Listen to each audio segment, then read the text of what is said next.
Welcome to the Infinity Travel AZ Studios this morning. I have Richard Bravo back with me from AmaWaterways, and we're going to learn about UNESCO heritage sites. Welcome, Richard.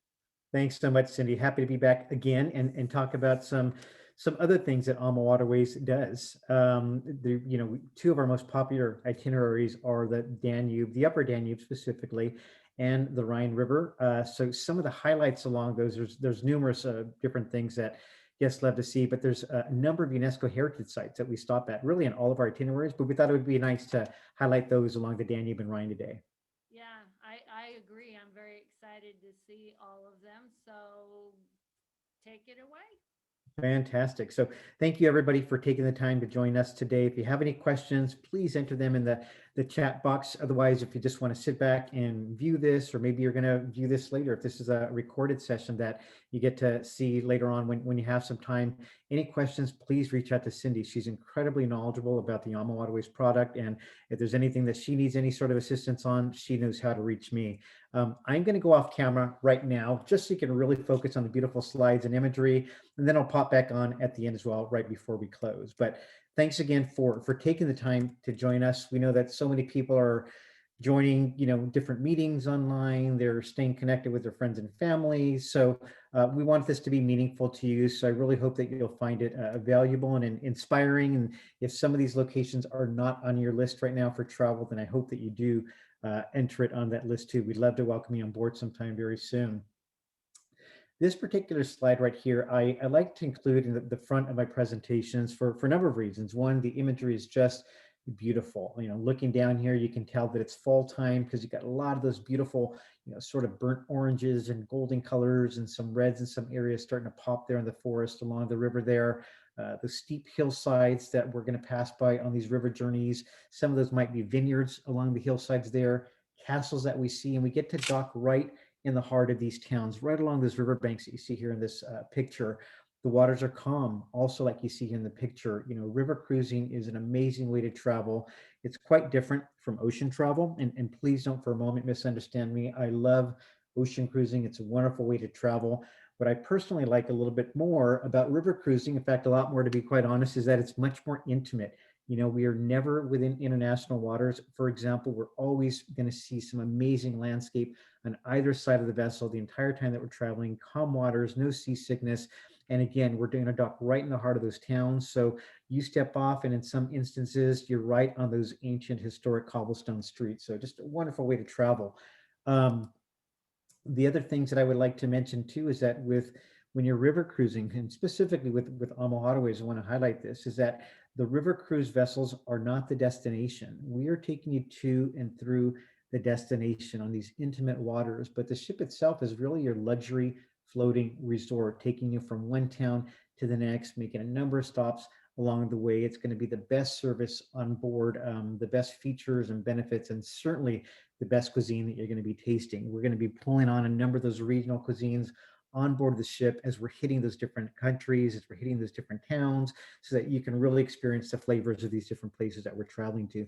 Not to mention the premium wines and beers if you're into that. And of course, all your soft drinks will be included here. The other part that I want to draw your attention to is this insignia at the bottom left that says Berlitz, highest rated ships in Europe. We are very proud to have earned more awards in river cruising than any of the river cruise line. And I think that really speaks volumes for the level of service that we offer and just what we've curated in terms of these itineraries and the shore tours that we put together. We will offer up to an average of 4 shore tours for you to choose from at every port of call that we stop at. So wanted to be sure to touch upon those. I will not spend too much time talking about this, but I just want you to know we travel all over the globe. We are on 3 continents, 14 rivers and waterways, 23 countries. I want to say now that we're probably up to about maybe 37 plus different itineraries. We actually just released what we call a 7-day, or rather a 7 river journey. This is an extraordinary thing. It's never been done before, where it actually has packaged 7 different rivers, where there's up to 46 nights that you're traveling, a number of different vessels, and we put it all together seamlessly. So if that's something new and exciting that you'd like to do, certainly reach out to Cindy. She can give you more details. But we traveled to Africa on the Chobe River with some wonderful pre and post extensions included for that. If you want to do a gorilla trek in Rwanda, if you want to go down to spend some additional time in Johannesburg or go up to Victoria Falls, those are some things that we can put together for you. The Mekong River in Cambodia, between Cambodia and Vietnam, wonderful 7-night river journey. But once again, pre and post options, 5 different options, as a matter of fact, that you can put together and extend that trip all the way out to 16 days. Egypt is one of our newest destinations that we just released last year, but it doesn't begin sailing till this year. What's unique about this one is that we've actually packaged the pre and post options for you, including 3 pre-nights in Cairo at the Four Seasons Cairo, followed by a single post night at the Four Seasons Cairo. And that's going to also encompass a 7-night round trip sailing from Luxor and some amazing stops. But if you want to extend it even further, we've got some extended land packages if you want to visit Jordan, the UAE, or even Israel. And then our bread and butter, if you will, really is on the continent of Europe. We've got the Danube River, the lower Danube River. We're going to talk a little bit about the upper today, the Rhine River, but then we've got all those beautiful waterways in France. We've also got the Moselle River, and then even down the Douro River, really popular sailing in Portugal, but we've got some extensions over into Spain. So just a bit of a highlight before we really move into the things we want to talk about today, which are the UNESCO World Heritage Sites. This stands for United Nations Educational, Scientific, and Cultural Organization. I can never remember that, but this, right? But this basically is what it says here. You know, it's a list of some significant places that have special cultural interest or physical significance, and just really speak to history and culture and some really wonderful things. So we're sure to include as many of those that we possibly can on really any of our different river journeys. So we're going to be talking about some of that today. And we're going to begin on the Danube River, starting off in the Budapest area. This is actually Budapest that we're looking at right here. It's been known as the Pearl of the Danube, as Paris of the East. This is just a gorgeous city. Got the beautiful Parliament building right there. This city was actually formed by 3 previous cities that were actually the towns of Pest, Buda, and Obadu, meaning Old Buda. And it was actually under the Austro-Hungarian monarchy back in 1873 that they all came together to form Budapest. But lots of history here. You see the chain bridge right there, directly in the center of our photo. Then, of course, the beautiful Parliament building. This is actually available on 6 of our different itineraries, from the Romantic Danube, one of our newest ships, Magna on the Danube, and you can see all the other ones here, including our Christmas markets. And we also offer Budapest as a pre and post option if you want to extend to stay a couple of extra nights there. The really nice thing with AmaWaterways and our pre and post land packages is that our cruise managers will join our guests and stay with them before the cruise for that pre and post. So they're pointing in the right direction, maybe leading on some shore excursions, but it really just feels like some nice hand holding before you've even stepped on board the ship. One of the highlights there in Budapest is the Matthias Church. That's just a beautiful church built in the 14th century, this wonderful Gothic style structure, and these beautiful, ornate, colorful Zolny tiles, as they're known, that you see decorating the top of these. These are from the Zolny factory, which was actually established in the 1800s by a gentleman by the name of Miklos Zolny, who's from the town of Pech, Hungary. And he produced some of the most amazing, exquisite stoneware. But this particular tiling that we see here is known as pyrogranite and refers to a certain type of a really ornamental ceramic. Again, that we're seeing here, highly durable, remains acid and frost resistant. And this is actually the roofing that they've used not only in this building, it's also on the Hungarian Parliament building, the Gellert Bass, as well as the St. Stephen's Cathedral in Vienna, amongst a number of other ones too, but just really beautiful. And the church itself is absolutely gorgeous. So certainly worth your time when you stop there. Moving on, another location here is the Royal Palace. The Buda Castle is a historic castle and palace complex of the Hungarian kings in Budapest. It was first completed in 1265. So lots and lots of history. It always amazes me, some of these places, when we go back and look in history, that just far outweigh the age of our country, right? Oh, But the massive Baroque palace today occupied some of the, most of the site was built actually, I'm sorry, between 1749 and 1769. And the complex in the past was referred to as either the Royal Palace or the Royal Castle or the Buddha Castle too. So kind of known by those different names, but absolutely marvelous. Definitely worth a stop here as well. Another UNESCO World Heritage Site that we're going to see here on the Danube is the Schönbrunn Palace. And this you can see on 3 of our different itineraries, including a couple of Christmas markets and the Magna on the Danube sailing. This was really the Versailles of Vienna. And from the 18th century to 1918, Schönbrunn was the residence of the Habsburg emperors. Originally a small hunting lodge, later a summer residence of the Habsburg family. It was rebuilt after total destruction during the last Turkish attack in 1683. So this general area had actually kind of under attack from the Ottomans a number of different times. During construction, the project was expanded into an imperial summer residence for the Habsburg emperors and their courts, of course.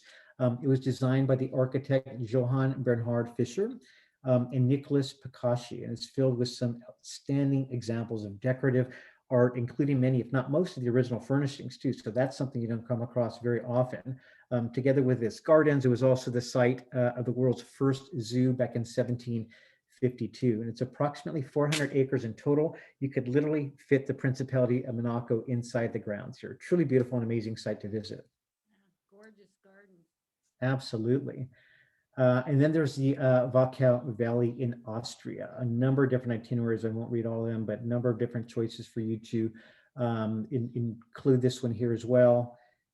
Let's take a look at this beautiful picture. So just, I mean, look at the landscapes again. You can see the seasons. You know, I kind of made reference to the fall foliage earlier, but consider the time of year that you may be traveling through some of these different areas. Summer's absolutely wonderful time. You know, just everything is, vibrant, but spring is gorgeous. And of course, fall is a really wonderful time. And then you got those Christmas markets also. But some beautiful architecture that we're going to see along a number of these beautiful hillside villages, small towns along the way, some wonderful vineyards that we see right here. In some instances, these vineyards are located on these steep hillsides that are far too steep to get machinery in. So you can see that, you know, the people along the hillsides picking all the different grapes. One of the wines, or the grapes that's really popular in this area, is called Gruner Veltliner. They make some wonderful wines from this, some wonderful Riesling wines. One of them is called the Weissburgunder. It's a Pinot Blanc, or some Sauvignon Blancs are also really popular too, but we'll be able to experience some of those, do some wine tasting on those excursions, and also bring in some of those on board the ship as well. Always up for Oh, that. absolutely. Yes, yes. One of the highlights along the Valkau Valley is also the Dernstein Castle. Now in ruins, of course. You can see it off to the right side here. This happens to be one of our owners with his family. That's Gary Murphy with his wife and 2 daughters there. This is them after having done a hike up to the top of these castle ruins. This is actually where Richard the Lionheart was held upon his return from the Crusades by Duke Leopold, until Great Britain paid the lofty ransom of 150,000 marks. But apparently, Richard Lionheart wasn't the easiest person to get along. He had thrown out a number of different insults, and during this dispute, it was actually Leopold that held him captive up here for some time on his return from one of the Crusades. But just some amazing history in this particular area. The Prague Czech Republic. Now, if you know geography, you're saying Prague is not on the Danube. You're absolutely right. But this is a pre or post option extension for you, depending what direction on the Danube that you're rather, I think I said Rhine a moment ago, depending which direction you're traveling on the Danube, this would be a pre or post extension where we offer 3 nights. You can see all the different itineraries that we offer that as an option for. Historic center of Prague, one of the most beautiful cities in Europe, really, in terms of setting on both banks. It sets rather on both banks of the Vltava River. So again, it's not on the Danube. Townscape is set with this beautiful burgher houses. You can kind of see that in a number of the different architecture here as well, punctuated by a number of towers. In fact, there's towers all over the city. It's known also as the City of 100 Spires. The historic city center represents a large grouping of medieval urbanism, and thankfully, a historic center has been saved from any large scale urban renewals and massive demolitions and things like that. So you're going to get a lot of those old buildings that have been preserved really, really well, holding to that original and historical architecture and look and feel. Pictured to the left is a Prague castle. This castle complex was built in the 9th century. It is the official office of the President of the Czech Republic, but it's also been the seat of the power for the kings of Bohemia, the Holy Roman Emperors, as well as the presidents of Czechoslovakia. We also see, or in this town here, this is a look across the Charles Bridge, and this was originally built back in 1357 when they started the construction. It was completed in the early 15th century. It actually replaced a previous bridge that was badly damaged in a flood, but the bridge was the only way to cross the Tava River until 1814. So you can just imagine the importance of this particular bridge, connecting it from the Prague Castle to the city's old town across the way. So we will certainly have time to experience that.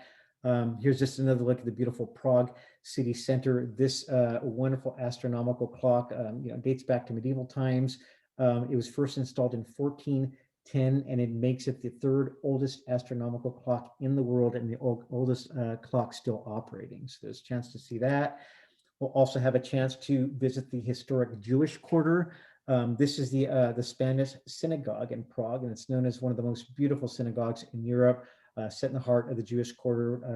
A stunning sight to see. This was actually built in 1868 on the site of the oldest Prague Jewish house of prayer, the Old Shul, and was designed in this beautiful Moorish style that we see here also.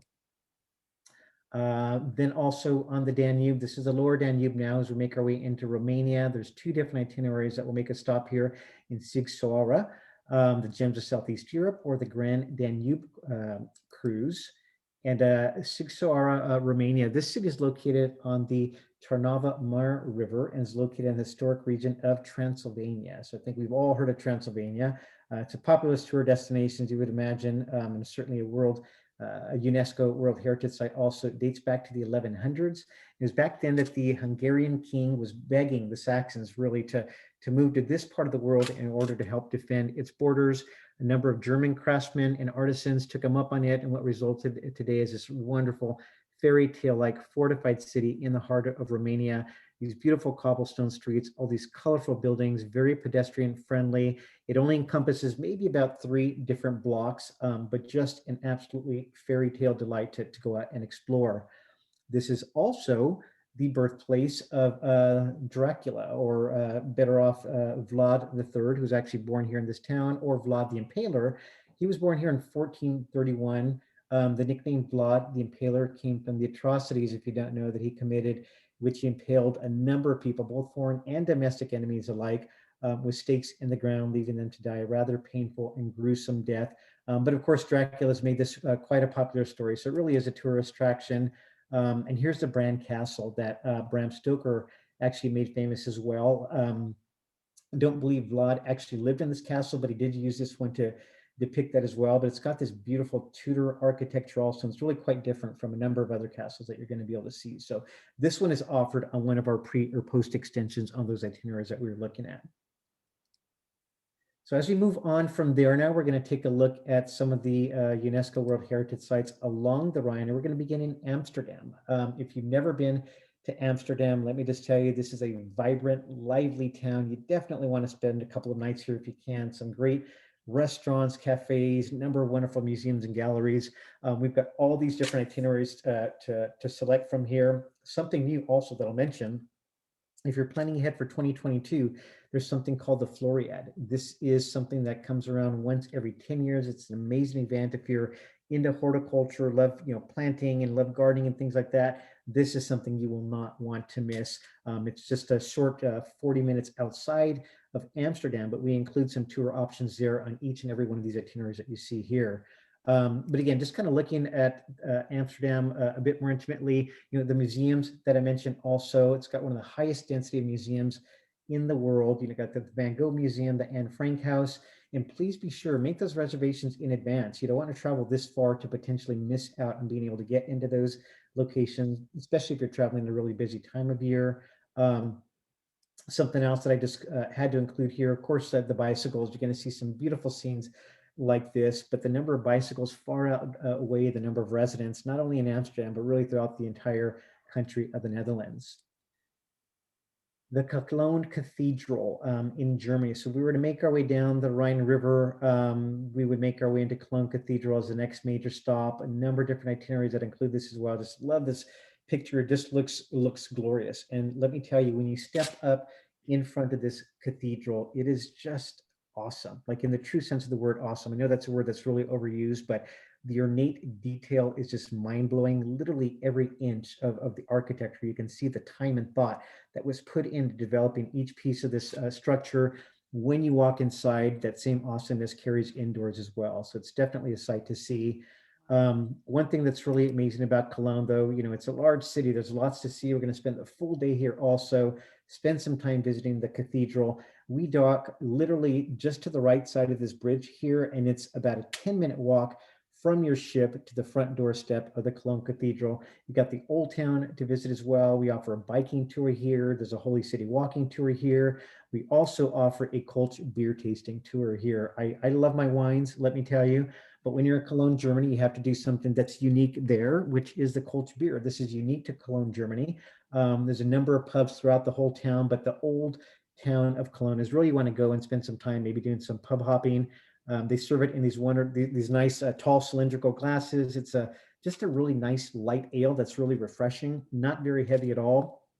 As you're drinking them, if you go into a restaurant, they're going to continue pouring this for you and pouring this for you and pouring this for you. What they do is they take a notch and add it onto your coaster there. And when you're done, you just place it at the top of your glass and then they'll tally you up. But that's something I think kind of fun to experience. Yeah. And then, of course, the Christmas markets. You know, we offer this in a number of towns, but one of the most special ones is in Cologne, Germany, with well over 100, I think it's about 120 different stalls that are set up right in front of the Cologne Cathedral. If you've never done a Christmas market or heard about a Christmas market, I will just say that it's magical. There's nothing like it in North America. The smells, just the music, the festiveness, it's just a really, really wonderful way to experience Christmas. And I think something that everybody should experience once in their life. I agree. High on my Okay. bucket list. Absolutely, absolutely. The Rhine Gorge. This is, I would say, I think most people would agree, the highlight on the Rhine. As amazing as all the other stops are, and they are truly amazing, this I think is one of the highlights here, offered on all the different itineraries that we see posted here. Just because there is so much history in this area. It was very central to the Holy Roman Empire, to the 30 Years' War, the Napoleonic Wars. As we travel through this area, your AmaWaterways cruise manager will be on deck narrating every step of the way, every castle, which is about 40 that we pass by, all the little villages, and just you know, things that bring this area to life. And we travel through it quite leisurely, spend about a good 4.5 hours as we traverse this area. Wow. Another highlight on the Rhine River is actually this beautiful castle here, the the Burg Laneck castle that we stop here. This dates back to the 13th century, stands on this really steep rock along the side of it. It's at the confluence of where the Rhine meets another smaller river called the Lahn River. It's opposite from another castle, one of the 40 that we'll pass by, called the Stolzenfeld Castle. It's privately owned, and one thing that's really unique about this, you see the AmaWaterways exclusive note there, is that we get a chance to visit this castle on a couple of select itineraries. That's not something that we do in all of them, but this is something just for AmaWaterways guests that we get to do. So again, we always look for those things that are unique that not everybody else is going to be doing, which makes it really special. Speyer Cathedral is another stop along the way. We're going to dock in the town called Ludwigshafen, and then from Ludwigshafen, we don't offer any shore tours in that town along the Rhine River. We'll offer extensions, either taking you into Speyer Cathedral to see the Speyer Cathedral here, or into Heidelberg, which is another popular stop too. But this beautiful cathedral that we're looking at right here was actually the Imperial Cathedral Basilica. The Assumption and of Saint Stephen is actually the seat of the Roman Catholic bishop here in the town of Speyer. So just a wonderful tour that we get to go and experience this, or you have an option to make your way over into Heidelberg. Also, another option in Speyer is to take in another Jewish heritage site. Jews once had a flourishing community in this area right here between 1084 and 1349, that they really started to really kind of grow these communities here in this town. This stone is actually witness to the past, such as these. These are the ruins of the synagogue, the ritual bathhouse. After many ups and downs throughout history, the community was totally wiped out in 1940 during the Holocaust. With the fall of the Iron Curtain, however, in 1989, a lot of Jews started to come back and settle in Speyer again with the first assembly, which actually took place in 1996. So it's nice to be able to see some of that come back in a beautiful, healthy way. As we continue on, we're going to make a stop in Strasbourg, La Petite France, just a beautiful area that we're going to be able to visit also. It's a lively tourist hub known for their cobblestone streets. Canals, it's kind of known as the Venice of the North, at least to the local Alsatians in this area. This very well-preserved, half-timbered homes like the Tanner's House, which was built back in 1572, a terrace atop the 17th century barrage Vauban, a covered bridge and dam that we get to take in as well. Lots to see and explore here, lots of itineraries to take in. Aside from La Petite France, there's also the beautiful Strasbourg Cathedral. This dates back to 1015 when they started construction. It was completed in 1439. This beautiful Gothic style architecture, and just taking in the outside is absolutely amazing. But when you step inside, there's another beautiful astronomical clock to take in as well. This one also dates back to the 14th century, similar to that other one that we saw over in Prague. This one's actually gone through a couple of changes, three rather big changes when the clock stopped working. Then they made a few adjustments to it also, but there's a wonderful documentary that they show every 30 minutes that talks a little bit about the history of this clock too. So definitely worth taking in. But those, Cindy, really are the main items that I wanted to touch on. I don't know if you may have any questions that you'd like to ask, or would like me to go back and expand a bit further. But those are, again, some of the main UNESCO World Heritage Sites on the Rhine and Danube. They're amazing. I mean, Yeah, I've seen photos, obviously, of many of these. Is I've gone through trainings with AmaWaterways, but every time I see them again, it's just like I need to go. absolutely, absolutely. So let me tell you, we're ready to go as soon as you receive the green light in terms of restrictions opening up through the countries that we travel to be able to seamlessly get our guests through. Because a lot of people ask the question, well, when are you going to travel again? It truly is not up to us. We're not able to make that call until all the countries, again, line up. In some itineraries, we may be sailing just through one country. So as things begin to open up and become more safe, or they open up to travel, there will probably be a transition period where maybe only certain itineraries open up, or we might have to slightly modify some other ones. But aside from that, we are ready to go. Within 48 hours, we can have the ships fully staffed and ready to sail with guests. So we're monitoring those things. And you've had some ships, or a ship at least, sailing with German passengers. That's right. That's right. And that's good for people to note also too, because we were able to put those things that we had, been planning along with everybody else and actually put them into practice. And we're the only North American river cruise line with a ship in the waters in Europe. It sailed on the Rhine, as a matter of fact, doing two separate round trip sailings from Cologne, Germany. And you're right, it was exclusive to German speaking audience. But the reason it's important is that we were able to do it and do it successfully. And when I say successfully, it's because, everybody wants to protect against COVID, right? So we had no incidences of COVID the entire 4 months that we were traveling. Guests loved it so much. We have a number of guests come back and sail a second or even a third time with us. And it just allowed us the time to become adaptable, put some things into practice that we hadn't necessarily done before, whether it was a special in-room dining menu, or fewer people on board, smaller groups of people going out on shore tours. And I should add that our shore tours have always been more intimate because we offer so many, right? So it's not as though we have just one shore tour where you're going to get 75, 80 people joining us. Ours are always a bit more intimate. But with these ones, we went out with no more than between 10 to 15 guests on board also. So again, a really good experience. It can be done safely. So just want to encourage everybody that if you're apprehensive, please feel confident. We're doing all that we can to protect you, and certainly our crew as well. Right. And that's also going to give you a leg up, because you've been there, done that. When the rest of your ships can get back out there, you're going to be a little ahead of the game. So that's also a wonderful thing. Absolutely. Absolutely. That's right. Yes. Yeah. Well, we have our fingers crossed big time. Yes, we do. Yes, we do. Absolutely. We're monitoring everything very closely. So yeah, we look forward to being able to welcome everybody back on board sometime very soon the story will continue. I guarantee you that. It's just a matter of when. I feel like we're kind of on that last stretch, and I know there's a little bit of weariness out there because people are, the pent up demand is just like, one is kind of breaking the gates down. But we'll wait until we get that official go, and we will be the first ones out on the water. I guarantee you that. Yeah, I agree, because again, you've already experienced it, so you know what to do. Absolutely. Yep. Well, this was amazing again. I love having you join me and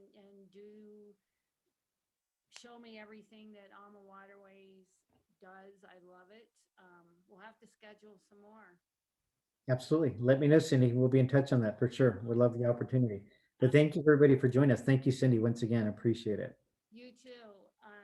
Have a great rest of your day. Thank you so much, and I will be in touch shortly. Fantastic. Thank you, everybody. Bye bye.